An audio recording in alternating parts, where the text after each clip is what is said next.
And welcome to another Cardinals Nest here on HBC Channel 25. This is the show devoted exclusively to St. Mary's University and its athletic program. We have Sports Information Director Donny Nadeau with us once again. And Donny, a little bit later on in the program, we'll be highlighting the swimming and diving team. A couple of months, or about a month ago now, we had Neil Hecox on from the team. He gave us the student-athlete perspective.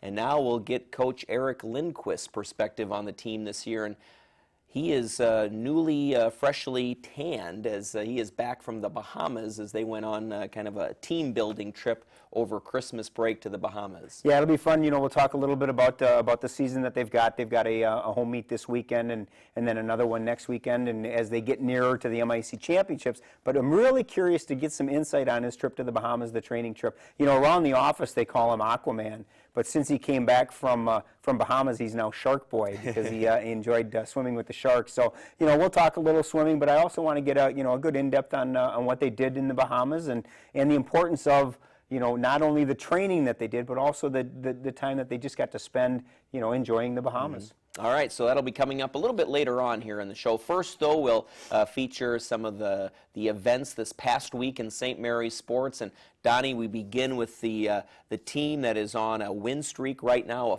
4-game winning streak for women's basketball. Coach Mandy Pearson really has her team playing well. And as we tape this on Wednesday, they go into a game against Carleton College as well, as where they will be favored to pick up their 5th straight win. We'll see how that one turns out. But right now, things are clicking on all cylinders. They're turning the ball over a little bit less, shooting at a higher percentage, and really everything's starting to come together for Coach Pearson's team. Absolutely, and you really hit it on the head. Everything is coming together. They're playing very well on both ends of the court. They're playing outstanding defense, and they're getting great offensive performances from a number of different people. You look at the last 3 games that they played. Jess Thone led them in scoring twice. Courtney Early led them in scoring once. Jamie Steffley continues to just play outstanding basketball, and they're doing a good job on the defensive end, holding teams down to very few points. You look at their last 3 games; they've given up 42, 49, and 49 points. So they're scoring at a good clip, and they're also playing very good defense. And I know that Coach Pearson is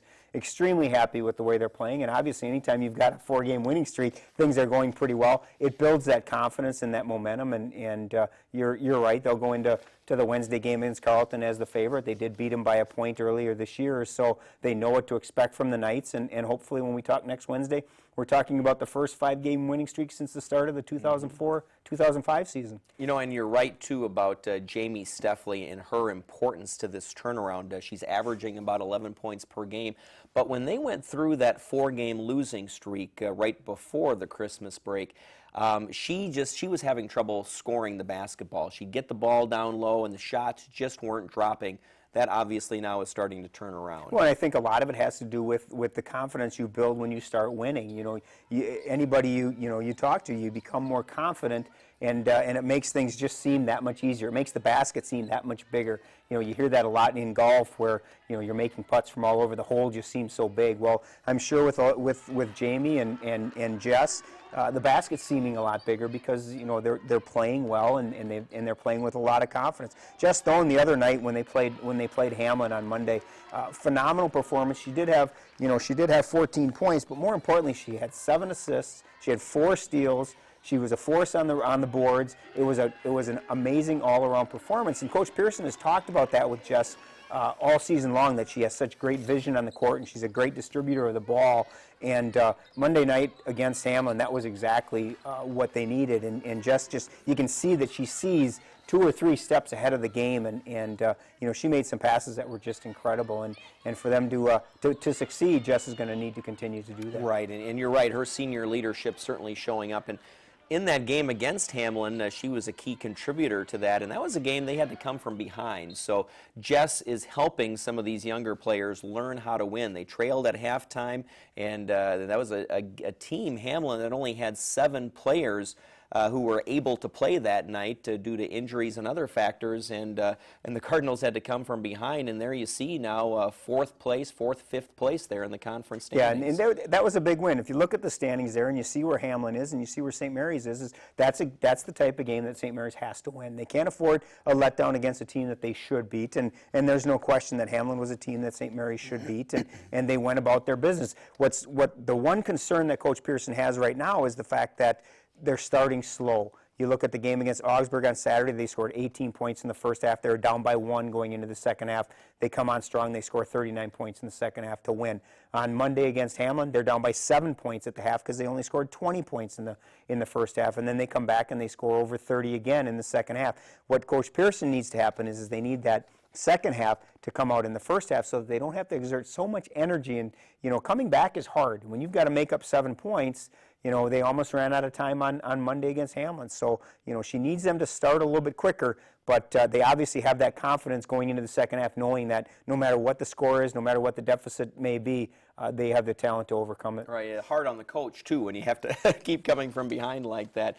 A big one on Saturday, Donnie, at home against the University of St. Thomas, always a big team, and that's the kind of team St. Mary's would love to beat, get one of those quality wins to show that they do belong in the upper echelon of the conference. Yeah, you talk about measuring stick type games, that certainly is one. St. Thomas leads the league, and they're tough, and they're always tough, and they're a big rival of St. Mary's, so it's going to be a huge game, and I think you're right. It's one of those. That's one of those that you'd love to steal. I'm sure going into that game, people are going to say St. Thomas is going to run all over them, or St. Thomas certainly is the favorite in that game. But having watched Coach Pearson's team, I wouldn't put it past St. Mary's at all to be able to beat St. Thomas. St. Mary's has got a very talented team, and they need to put it all together, and they can't afford that slow start, because I guarantee you if you're down by 10 points to St. Thomas at the half, you're going to have a really tough time in that second half. But if they can put it all together from start to finish, that's going to be a game that we're going to be talking about next Wednesday as a fantastic game, win or lose. Right, and I think in that game,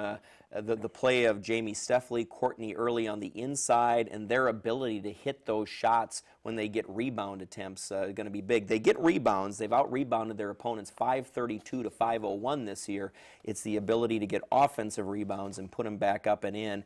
If they start missing those, that's when they tend to get in trouble. Absolutely, and then they'll start pressing, and then we talk about that confidence. If you miss a couple of bunnies underneath, now all of a sudden you squeeze the ball a little tighter, and you don't have that nice easy flow to your game, and so you're absolutely right. They need a perfect game on Saturday, but there's no question that if they get that, they're gonna come out with a win against St. Thomas. All right, so big game for the Cardinals there, and then on the road Wednesday of next week.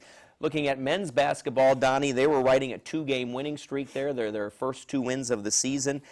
Then they go out now and have a 2-game losing streak as they lost to Augsburg and Hamlin University. That Augsburg game, obviously, it was a home game, could have gone either way, 65-61. They come out just 4 points short, and then went to Hamlin and got beat by 19. Yeah, the game against Hamlin, I just talked to Coach Landrum about that, and it was one of those that Hamlin's a kind of a run-and-gun type team. They're a little non-traditional in terms of MIAC teams, and St. Mary's started slow in that game, and when you're trying to play run-and-gun against a team that's running and gunning, they just couldn't make up that distance, and things just snowballed from there. But, again, I talked to Coach Landrum, and they're playing good basketball. You look at the win they had against Bethel was an outstanding win when they won 51-49. The game against Augsburg was tied with 44 seconds left, and Augsburg made a couple free throws. St. Mary's got the ball, couldn't convert it to a bucket, and had to foul, and Augsburg made 2 more free throws to win by 4. So they're in the games. Now they've just got to find that way to get over that hump, and the talent is there. Mike Burfine's playing very well. Pat Freeman's playing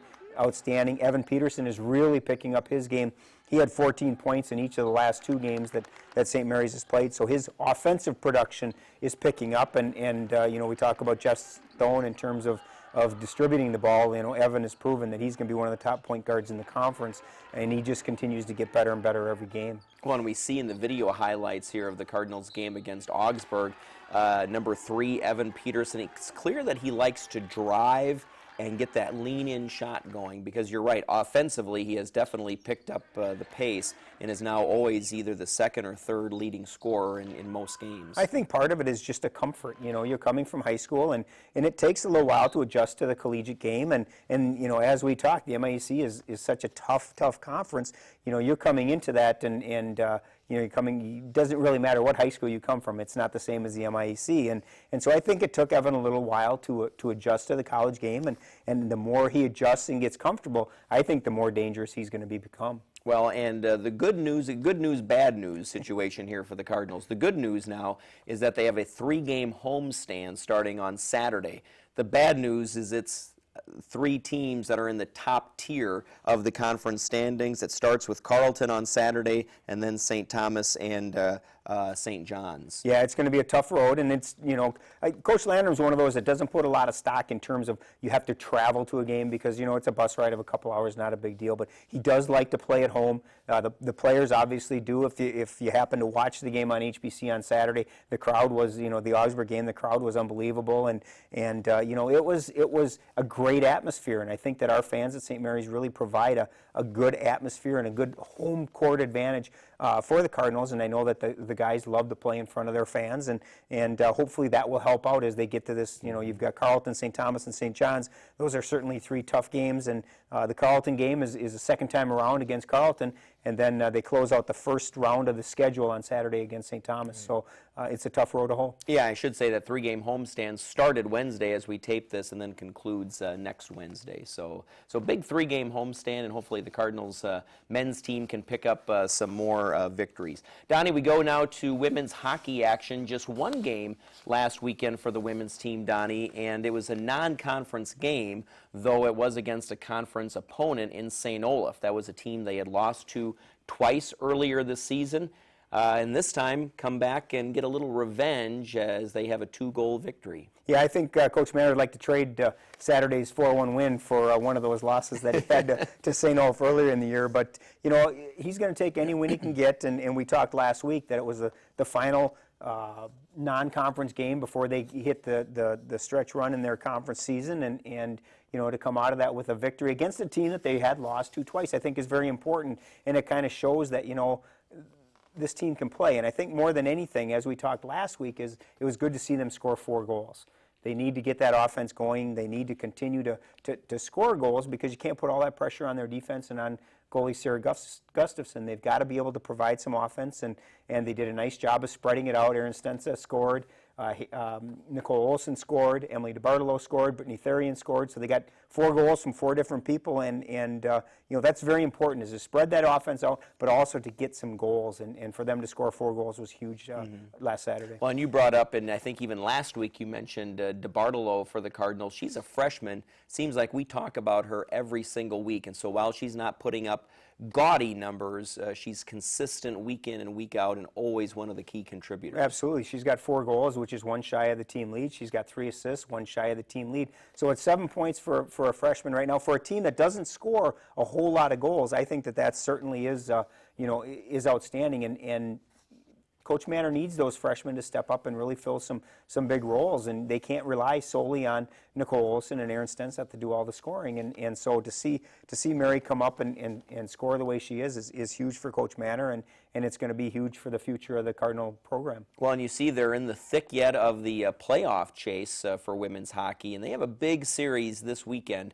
against St. Thomas, who's right below St. Mary's in the conference standings. So, which is really kind of rare when you look at the right. standings and see St. Thomas. You know, they've been a perennial power in women's hockey. You know, a lot of their losses, they've got a number of those losses are to ranked teams in the nation. So I think that their record might be a little deceiving. They're a very talented team, and on the women's side, there's still a lot of conference hockey to be played, and you start looking at playoff pictures, and the top 5 get into the playoffs. But it's pretty early right now for them to be too concerned about where they're at in terms of conference record or whatnot. But you know, when we get to this stage next week, we're hopefully be talking about 2 wins over a talented St. Thomas team that really would propel them in a positive direction toward the stretch run. Well, and I noticed, too, for the women against St. Thomas, it's a rare Saturday-Sunday doubleheader Yeah, this week. a little scheduling glitch there. They're home on Saturday. 2 o'clock, and then they'll go up to St. Thomas on Sunday for another 2 o'clock matinee. So it was something to do with the scheduling up at St. Thomas, and just happened to be that they couldn't get the ice or something on Friday, and so it's just a Saturday, Sunday, and 2 afternoon games. All right, in men's hockey action last week here on the Cardinals Nest, we talked about the big win over number 6 St. Norbert, and then we wondered how would they follow that up? What kind of performance would they give? Well, they came out, lost the next game 5-3 against Bethel, but then back at home ended up coming from behind and tying Bethel 2-2. So kind of mixed results on the follow-up to that big St. Norbert win. I think part of the mixed results is in, you know, when you talk to Coach Moore, it's that on Friday they go into the third period leading 3-2 and give up 3 goals in the third period to lose 5-3. They go into Saturday, they go into the third period, they're down 2-0, come back and score 2 late goals in the third period to earn the 2-2 tie. So it's that third period now has been a little bit of a, you know, last year their biggest problem was the first period, and you off to a good start. Now they're getting off to that good start, but they've got to do a better job of holding a lead. And, you know, Bethel's a very good team, and, you know, I think that just watching the game on Saturday, they're talented, and I think that St. Mary's proved a lot about itself just in the way they battled back. You know, down 2-0 in the third period. It seemed like Bethel had all the momentum, and boom, they get a 5-minute major penalty, and St. Mary scores 2 power play goals on it and earns the 2-2 tie. And I had a chance to see it right here on HBC Channel 25 as we take a look at some of the highlights there. And yeah, you're right, Donnie, the character of this team, I think they've proven with all the close games that they've had, with some of the come-from-behind wins, the character is there, and now they just got to get over the hurdle on some of these close games. Big weekend now again against University of St. Thomas. It's a home Friday night, away on Saturday. Nationally ranked team, they're 12th in the country right now, and they're you know, they are the team to beat in the MIC. They are every year, and you know, they will be again this weekend. And this year, if you look at the standings, they're at 6-1-1. So, you know, one of the things that St. Mary's has got to continue is they've got to continue to get solid performances from their, you know, their top lines. Nick Nagel is on fire right now. The sophomore scored in 3 straight games. If you look back at his 3 goals, he scored the game winner against St. Norbert in that 3-2 win against the defending national champs, and then on Friday night he scored one of their 3 goals, and Saturday he had the game-tying goal, as you just saw, to earn that 2-2 tie. So not only is Nick scoring goals on a regular basis, but he's scoring big goals when they really need him, and Saturdays was as big as they come. Yeah, definitely the team picking up, and we'll hopefully have good results against St. Thomas this weekend. Finally, in this segment, Donnie, I want to take a look at track and field, because the spring season for them has started, and they have a meet coming up this weekend when they go to the St. Thomas Tommy Invitational. Yeah, it must be the St. Thomas weekend, because now the track team is up at St. Thomas. You know, it's going to be interesting this year, and I think that Coach McMahon is pretty excited about this meet just to see what he's got. You know, it seems like the last couple of years we've talked about Andrew Brigham, we've talked about Sarah Harstead, we've talked about Ryan Walkenfuss, who won the javelin this past year. We talked about Brittany Keene, who was an all-conference sprinter. You know, all of those names that we've been saying for years are all gone. So, you know, now it's going to be interesting to see who replaces them. And I think that on the guys' side, I think one of the things we're going to spend a lot of time talking about this year is going to be the distance runners.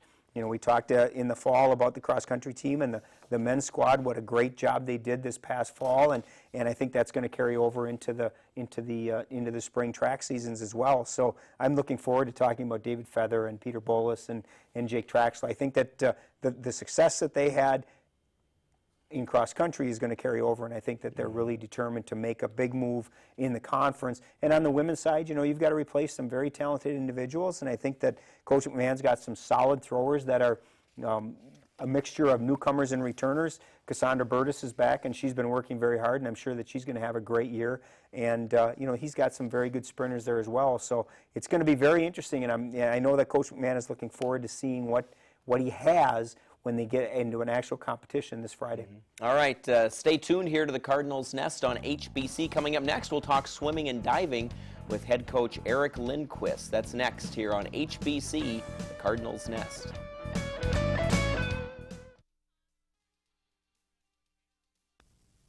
When the puck drops, there's only one place to be. For Gopher hockey, the excitement,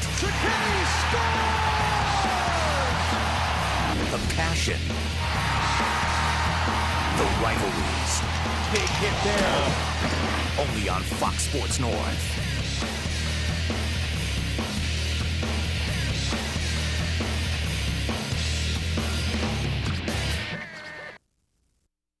ESPN, the home court of Big Monday. The home court of Super Tuesday. The home court of Wednesday Night Hoops. The home court of Thursday Night Showcase. You serious? The home court of Saturday Primetime. Oh, my goodness. ESPN, the home court of college hoops. Be there all season long on ESPN and ESPN2.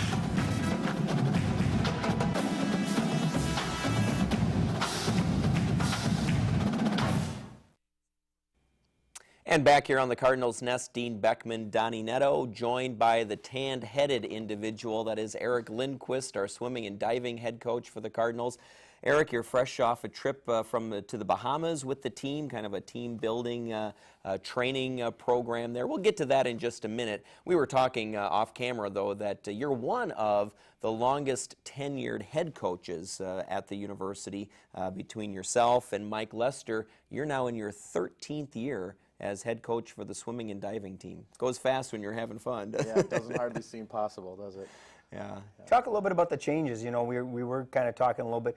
Things are much different now than they were when you started as the head coach. What's been the biggest challenge for you? Challenge, you know, we get better, but so does the rest of the conference. That might be the biggest challenge. The sport has changed a bit. It's kind of gone full circle to a lot of technology and kind of come back to basics. That's nice. But I think the challenge of the competition will always be there. Mm-hmm. All right, so now let's get to that training trip that you took to the Bahamas.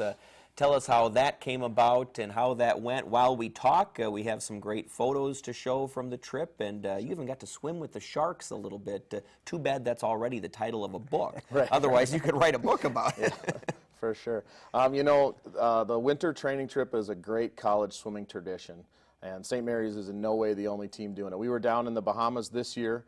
There were 4 other teams there at one point while we were there.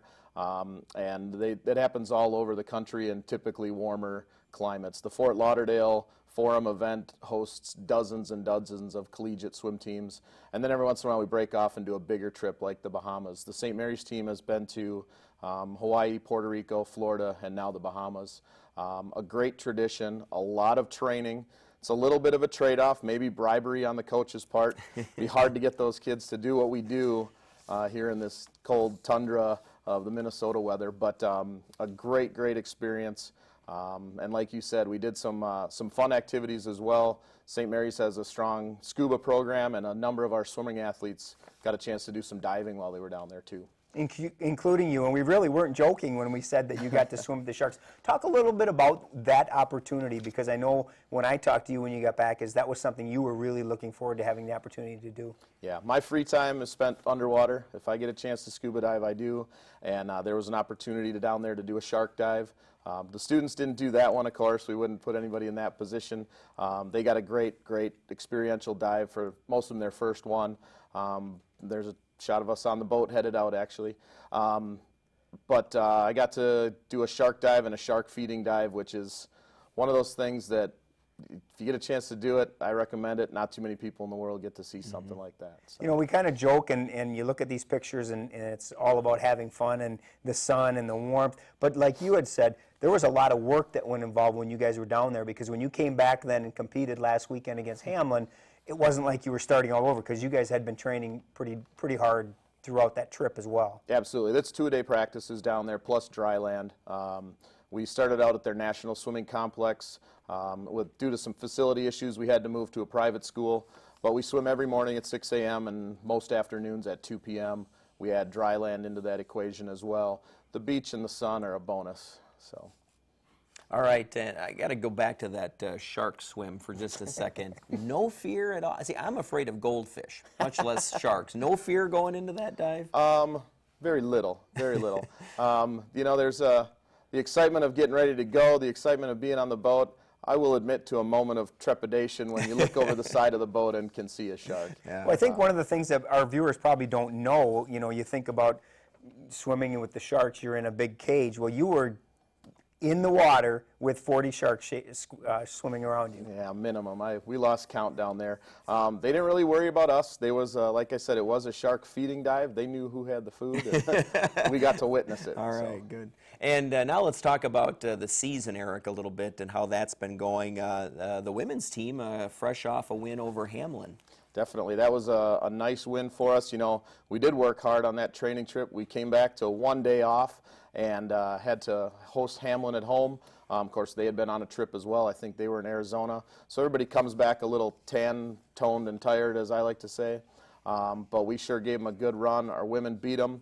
Men gave them a good run, couldn't quite get them. I think we'll fare better against Hamlin in a championship scoring format. We've got some athletes that'll score better in a different style format as our championships will be. So that was a great weekend for us. You know, one of the people that had an outstanding weekend on the women's side obviously was Liz Flynn, and we talk about her all the time, but you know, this is her last go around, and it's obvious that she's really put a lot into this and making sure that she's saving her best for last. Sure, and that's what we're hoping. It is big for all seniors. It's big for everybody this last month. We're trying to put it all together, but it is good to see her have a great meet. And now, you know, as we take a look at the results there, you have 2 more home meets coming up consecutively here, right? Yeah, we'll host Carleton and Augsburg this weekend, which will be a battle for sure. Carleton is good, and Augsburg as well. Then we get to have a little fun weekend with our inter-squad alumni meet the weekend after that. So it's nice to be on campus with all the activities and have some people around. So what goes on with the alumni meet? It's just a knockdown version of our standard meet. We will swim it as a meet. Our current athletes are instructed that they are to race. Our alumni get a little break here and there, but we also get to honor our seniors at the end of that meet and have fun recognizing them and wish them well too. You know, Eric, we mentioned earlier we had Neil Hecox on the show a few weeks ago. What a great representative of your program. He wasn't able to go on the Bahamas trip, he informed us at that time, but you know, he's a senior now in his last year, wasn't able to swim last year because he was in Australia. But to talk about your men's program a little bit and some of the key contributors besides Neil. Yeah, well, Neil, definitely a leader. He might have missed the Bahamas trip, but he's from San Diego. Right, so he didn't miss much. Yeah, and he actually went home. had a great experience down there, too. He's trying out to be a San Diego lifeguard, and he actually won their open water swimming competition while he was down there. So. But among others, you know, Mark Ross is a big name for us. He always does well. A couple of the new guys, Sam Sheppers, Andrew Eggersgluss, Jim Tanberg, they're all doing well. They're competing hard, and we're going to give it a good run at the end of the year here. We do have a first-year diver with us, Brian Baker, who I think we need to keep our eye on. He's going to surprise some people. He's come a long way. We talk all the time how each one of these meets is leading up to the biggie, and that's the conference championships in February.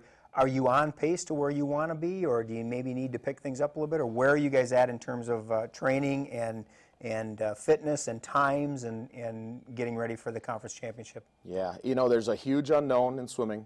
We rest for the end of the year and kind of cross our fingers a little bit, but traditionally years of a training trip are excellent years for us.